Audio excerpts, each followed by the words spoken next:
Here's the thing nobody tells you, and it's kind of wild once you really sit with it.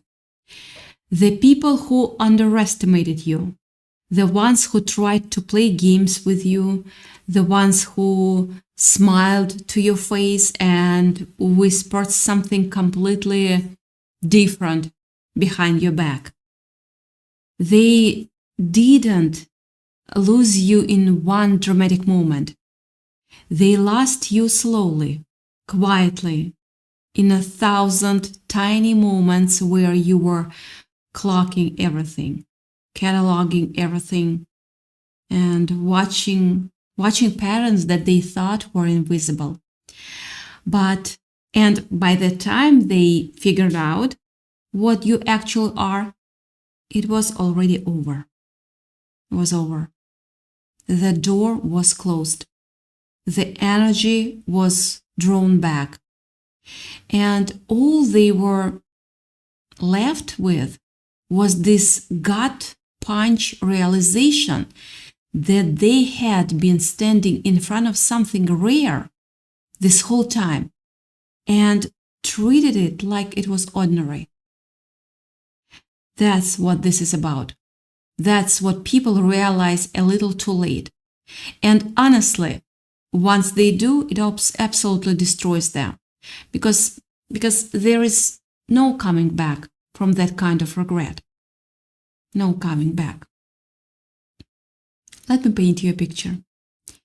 You are in a room.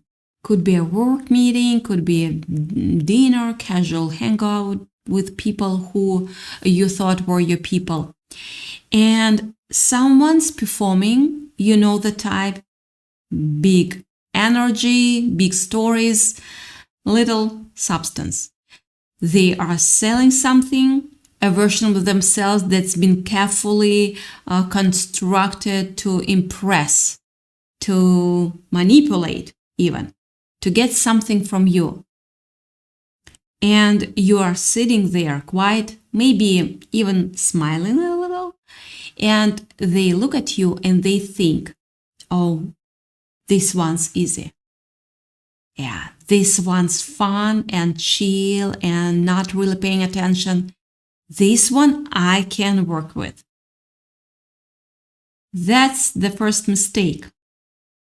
And it's the one that costs them everything, because underneath that calm, underneath that easy smile and that warm energy you bring into rooms, there is a level of pattern recognition happening that most people genuinely cannot comprehend. You don't just hear what people say, you hear what they don't say. You notice the micro shifts, the story that changed just slightly the second time they told you, the way their energy gets a little too enthusiastic when they are trying to convince you of something, or the way certain people go quiet when specific topics come up. You clock it, all of it. You've been doing it so long that it's not even conscious anymore. It's just how you move through the world. Your nervous system was trained by experience to read between lines that most people don't even know exist. And here is what's devastating for them. And honestly, kind of beautiful for you.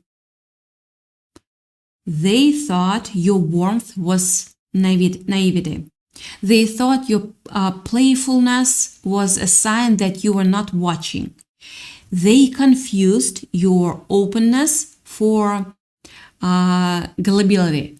Big mistake. It's a big mistake, because you are not naive. You are not soft in the way they needed you to be for their plan to work. You're like that thing, the undercover boss. You show up in the most unassuming way, and they think they are managing you. They think they've got you figured out. And the whole time you've been running a completely different level of awareness that they never seen, never even clocked existed. Being with you was like living in a beautiful glass house. People admired the view, but then never realized how clear the glass was until they threw a stone.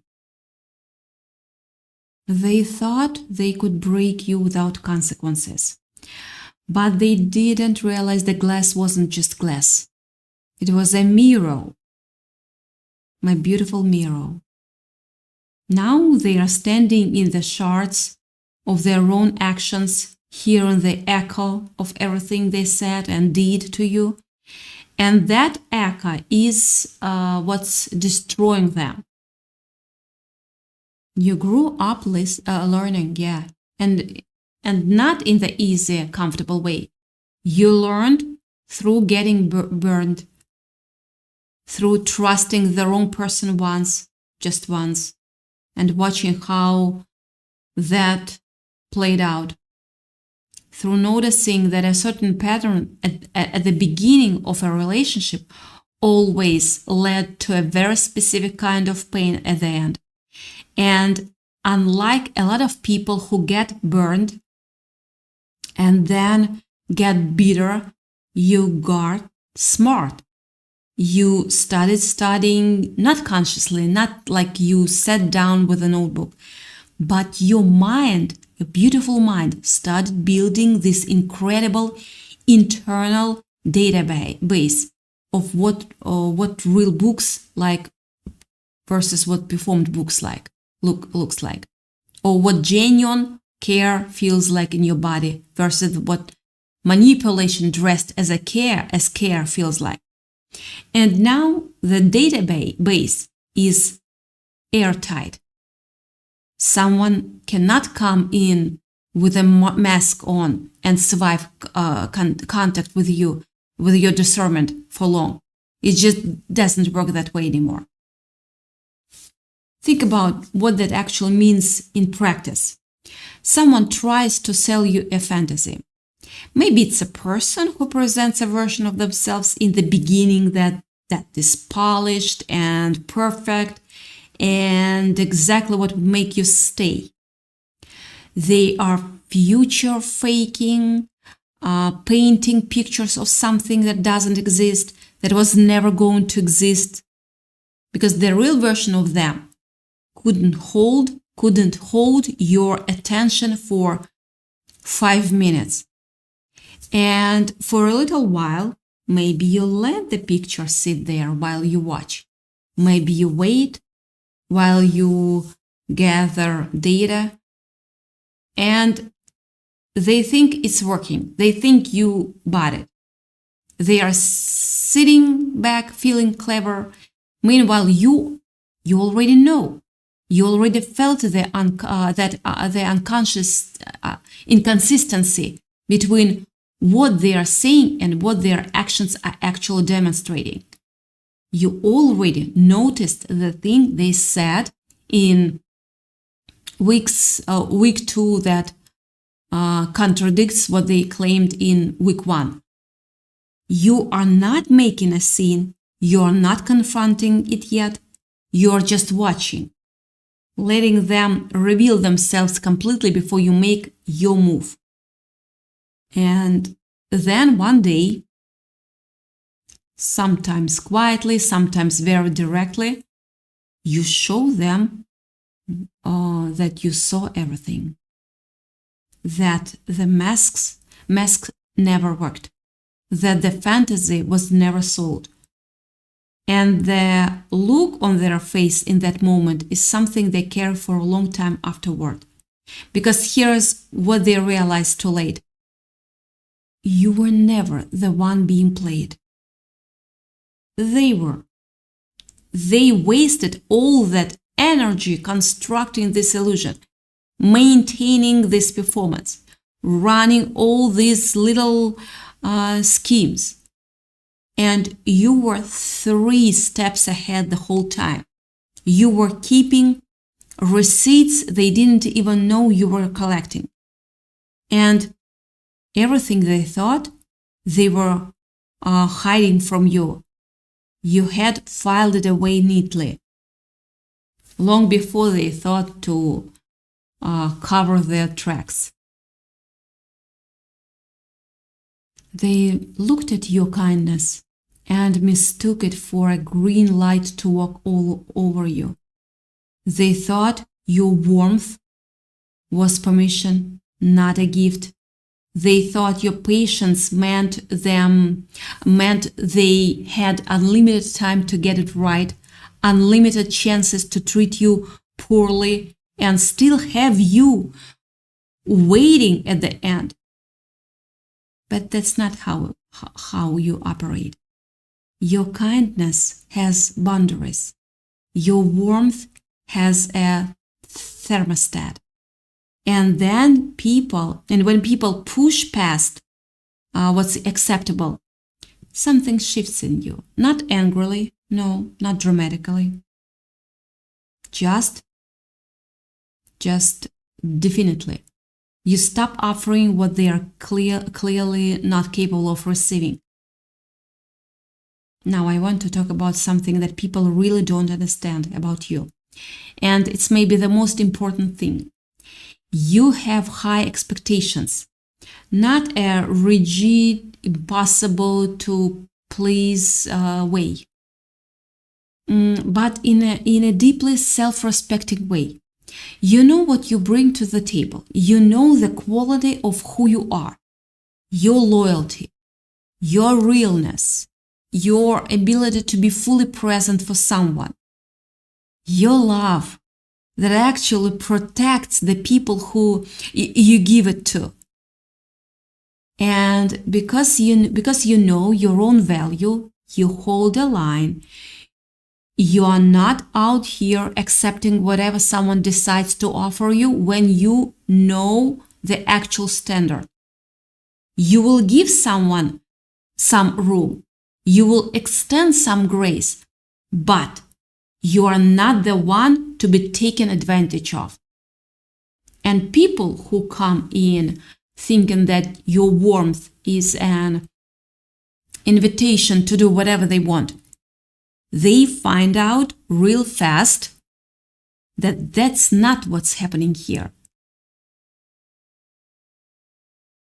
What wrecks them afterward is the realization that they saw the line. They just thought it didn't apply to them. They thought they were special enough, smooth enough, charming enough to just keep pushing and you'd keep absorbing. They had this completely false sense of superiority, like they were the main character in a story where you were just background. And you just let them hold that belief right up until the moment you didn't. Right up until the moment you drew back, closed the door, and kept moving. Yeah. And they stood there thinking, wait, what just happened? I thought I had this person. I thought I was the one option, the only option here. And you have options. That's the thing that kills them. You have so many options that sometimes even you feel slightly overwhelmed by them. You are not afraid to walk alone. You never were. There's this energy in you that is generally unbothered by the idea of cutting someone off and moving into open space. While they were operating under the illusion that they were your only path forward, you were already aware of how many directions you could go. You don't need anyone who doesn't need you. No. And once someone reveals through their behavior that they don't actually value what's being offered here. You just adjust. No drama, no begging, no trying to convince anyone to see your worth. You simply go like a wind. You simply go. And by the time they realized you were the real deal, you had already closed the door. Not with a slam. No, not with a scene, not with any of aggression or theatrics they might have expected from someone who was truly wounded. You closed it quietly, peacefully, like someone who had already processed the loss before they even knew there was a problem. And that's what unsettles them most. There is the realization that you didn't need closure from them. You found it within yourself. You grieved, what needed grieving, accepted what needed accepting, and then you moved forward without looking back. They don't get to be part of your healing journey. They don't get to witness your growth. They just get to hear about it secondhand, if they hear about it at all. And that's when it hits them. That's the moment the full weight lands. Because they expected a different reaction. They expected you to chase, to negotiate, to explain yourself, to try and fix it. They expected the kind of person who would fight for scraps of attention and call it love. And instead they got silence, movement. You just left, became unavailable, drew your whole energy back into yourself and kept going. And then they stood there going, oh God, they really meant it. They really didn't need me. They really just moved on. And you did. Because that's who you are. They thought you were too much. But now they are realizing that life without you is not enough. It's the silence that's killing them. The fact that you finally stopped explaining yourself. You stopped justifying your worth. You stopped trying to make them understand what they were doing to you. You just stopped. And in that stopping, you gave them the one thing they couldn't handle, the full weight of their own behavior, without your energy cushioning the fall. There is something else I have to say, because it's one of the deeper truth in all of this. The love you give people, the real kind, the consistent kind, the kind that shows up on a Tuesday or Monday for no reason, that love is protection. I know that sounds unusual, but stay with me. When you genuinely love someone and you are in their life and your energy is around them, things tend to go well for them, not because of magic, but because you are real. And when you are invested in someone's well-being, it shows up in 100 invisible ways. You notice things, you say the true thing, you've got their back in a way that actually matters. And when you withdraw that, when the love gets pulled back because of what they did, they don't just lose you. They lose what came with you. And they feel it. Sometimes immediately, sometimes it builds over weeks, but they feel it. And the understanding arrives, fully formed and completely devastating. Your love was not just warmth. It was something structural in their world. And they burned it down themselves. Yeah. It's very sad. You were their safe harbor, and they decided to set the ship on fire. They had everything they claimed to want: loyalty, honesty, someone who actually saw them and loved them anyway.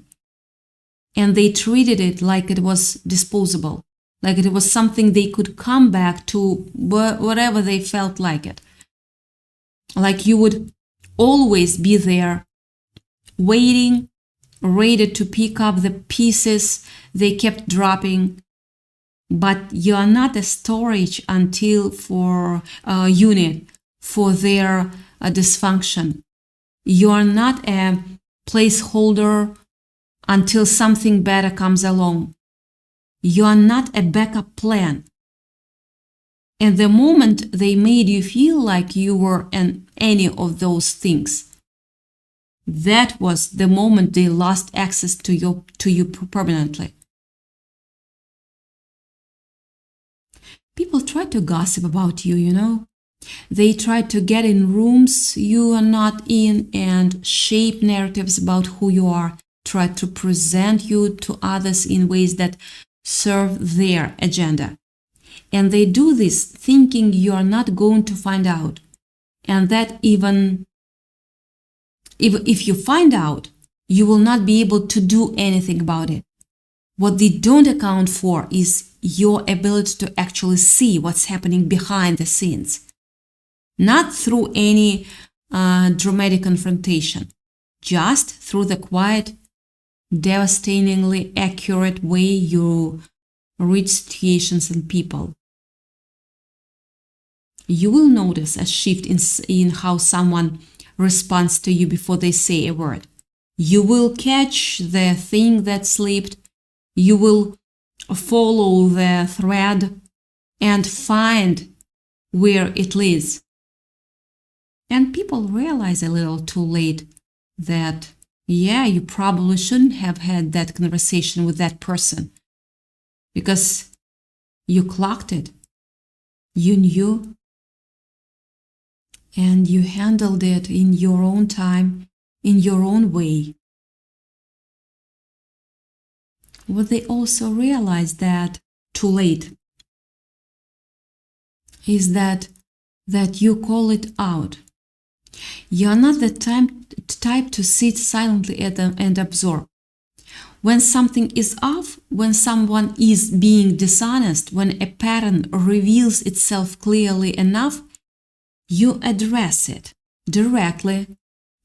And this surprises people who thought your chill vibe meant you wouldn't. They confused pleasant with passive. They are not the same thing. You can be the warmth person in the room and still be completely unafraid to look someone in the eye and say exactly what you see. And when you do that, when you lay it out calmly and accurately and with full receipts, they don't know what to do with it. Because they were not prepared. They had the whole thing mapped out, their move, their counter move, their exit strategy, and then you just went ahead and named the whole game out loud. And now, none of those moves work.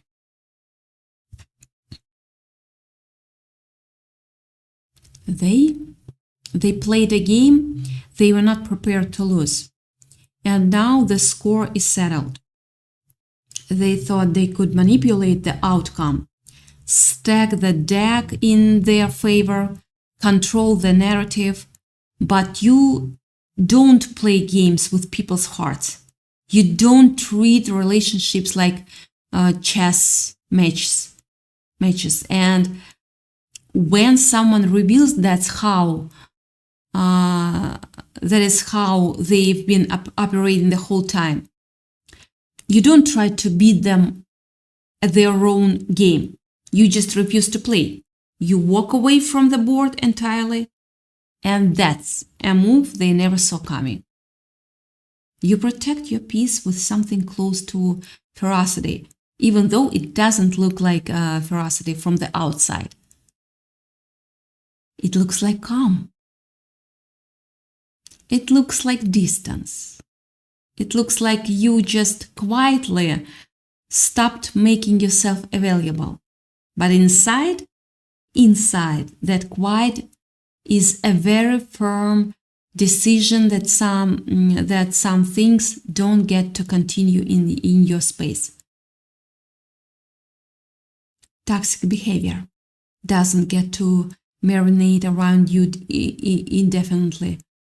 People who drain you, who disrespect you, who treat your kindness as a strategy to exploit, they get redirected out of your energy, out of your orbit, and you don't feel guilty about it.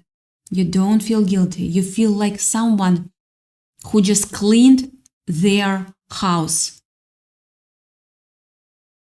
There is this thing that happens in you when you release what isn't serving you. It's not relief exactly. It's more like clarity.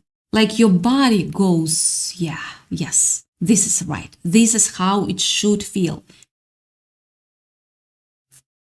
Here is what I want you to really hear, because it's the core of everything. People thought they could hide inside the fantasy they built. They thought if they maintained the performance long enough, you'd just accept their constructed version and never look too closely at what was underneath. They thought you were aligned with the pretty picture, but you've never been aligned with fantasy. You are aligned with truth only. Something in you is just fundamentally oriented toward what's real, what's actually happening, what's being felt versus what's being performed. And that means illusions cannot survive your presence for long.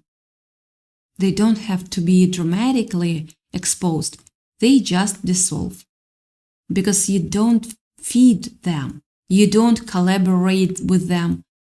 And without that, they cannot hold their shape. Just cannot and will not.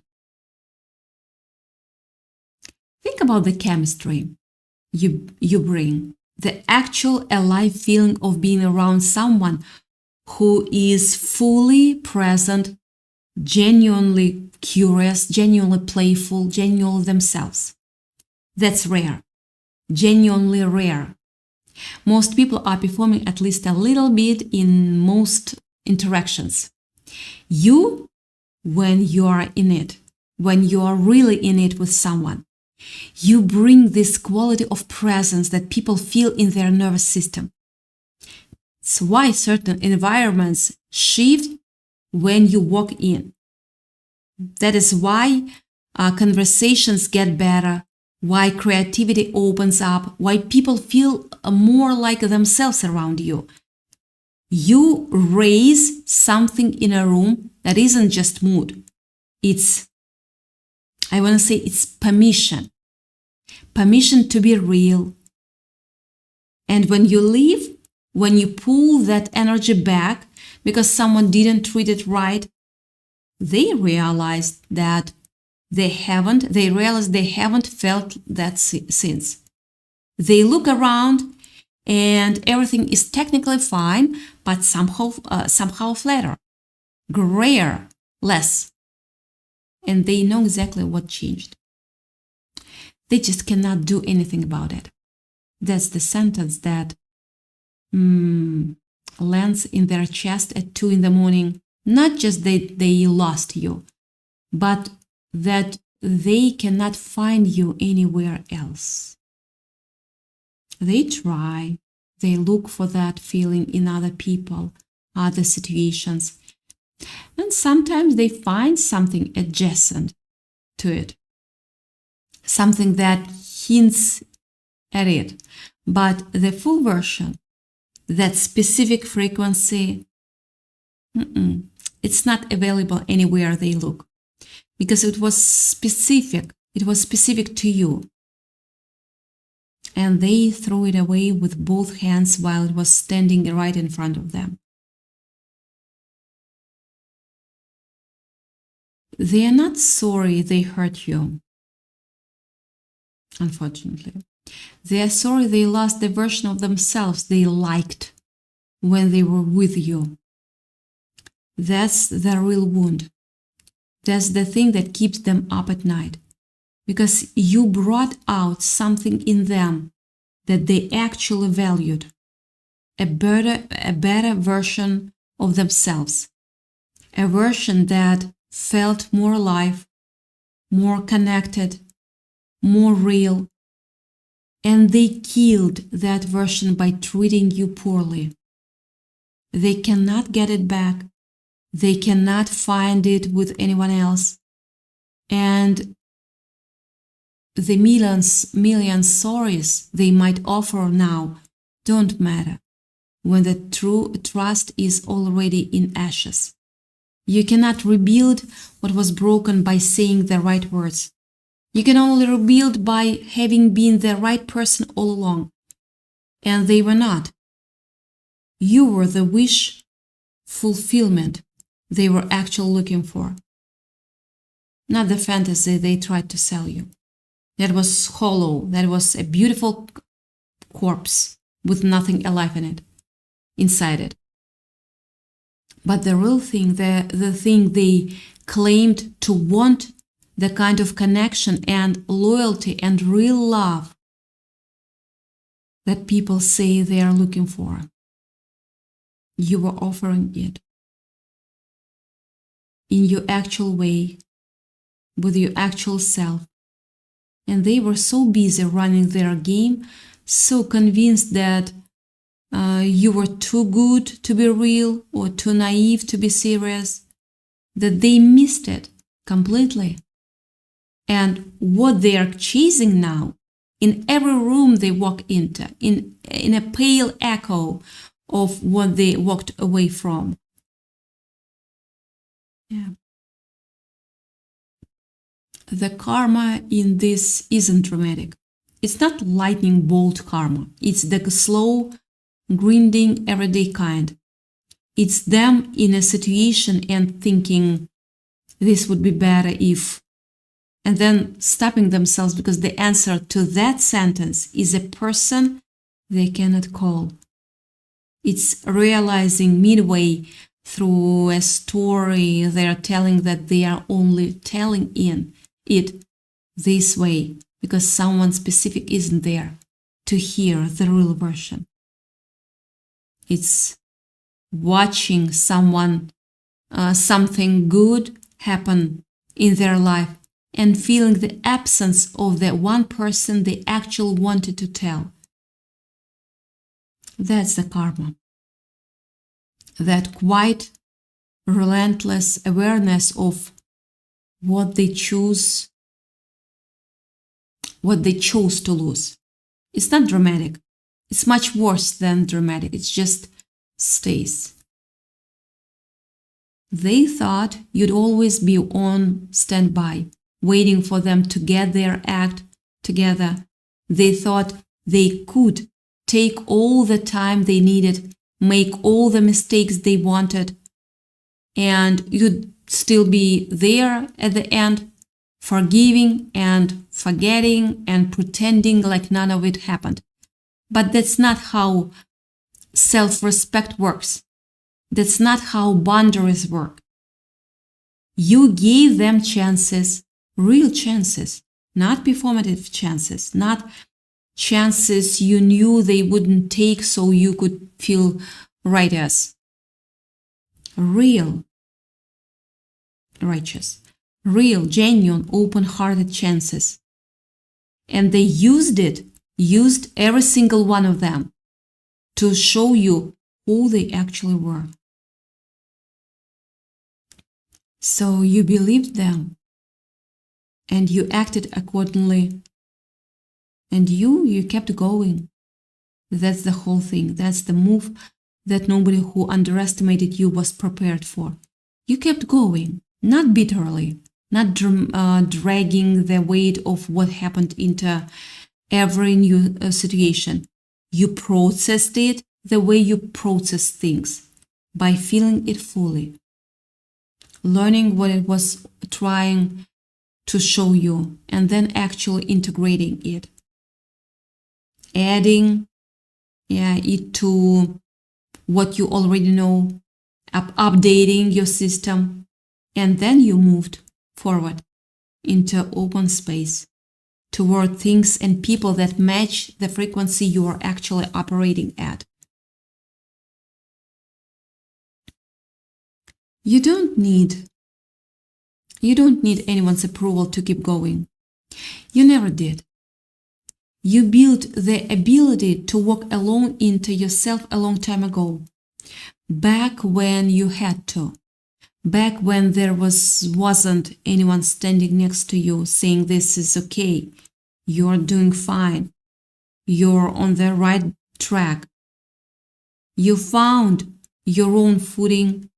You learned to trust the inner compass that says, this is true, this is real, this is what actually matters. And once you build that, once you have that kind of internal navigation system, other people's validation becomes optional. Nice, maybe, but optional. You can walk a road alone and not feel broken by it. That's a strength most people don't develop until late in life, if ever. Now, they are haunted by the what ifs and the person you used to be. They look back and think about all the moments they could have chosen differently, all the times they could have shown up for you the way you showed up for them. They wonder, of course, what would have happened if they had just been honest, just been real, just been brave enough to meet you where you actually were, instead of trying to drag you down to where they were. And those what ifs are relentless. They don't go away. They don't fade. They just get louder the more time passes. It's hard. It's really hard pill to swallow when you realize that you threw away a diamond for a handful of gravel. But that's exactly what they did. They had something precious, something valuable, something that could have changed the entire trajectory of their life. And they traded it for temporary validation, for ego, for the illusion of control. They chose their pride over your presence. They chose their games over your peace. And now they are left with nothing but the memory of what they had and the knowledge that they will never find it again. Yeah. They expected you to break, but instead you just became unbreakable. Every time someone tried to diminish you, you grew stronger. Every time someone tried to manipulate you, you got clearer. Every time someone tried to make you feel small, you remembered exactly how big you actually are.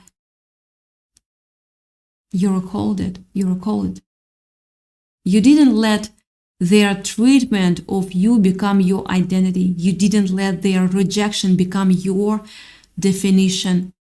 You just kept becoming more of who you actually are, which is exactly what they couldn't handle.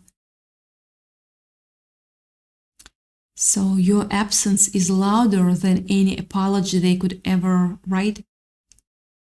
Yeah, they can send paragraphs, pages whole novels of regret, and none of it will move you the way your own self-respect moves you.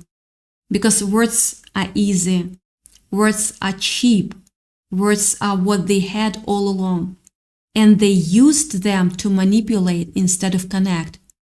So now, when they finally find the right words, the ones that might have actually meant something if they'd said them at the right time, now it doesn't matter. It doesn't matter. The silence you've created speaks volumes. And that silence is a choice you are making every single day to protect what you've built. They realized, too late, that you were not the one losing out. They were. You walked away with your dignity intact, your self-worth intact, your ability to love and trust intact, even if more carefully now. They walked away with regret, with shame, with the knowledge that they had something real and they squandered it. You lost someone who didn't know how to love you properly. They lost someone who loved them properly and didn't know how to receive it. That's not an equal trade. That's not even close to equal. And they know it. They took your peace for granted, and now they are left with their own chaos. You gave them calm in the middle of their storm. You gave them clarity when they were confused. You gave them stability when their life was falling apart. And they treated it like it was nothing, like it was just something they were not entitled to, like you were just supposed to keep giving and giving while they kept taking and taking. But you are not an endless resource. You are not a well they keeping drawing from without even refilling. And when they finally ran dry because of their negligence, they had no one to blame but themselves. So every sorry they say now is just an echo in their empty room. There is no one there to hear it. There is no one there to be moved by it. There is just the echo bouncing off walls that used to be filled with your presence, your laughter, your warmth. And that echo is torture, because it reminds them of what was, of what could have been, of what they destroyed with their own hands. They can say it a million times, a billion times, and it will not change a single thing.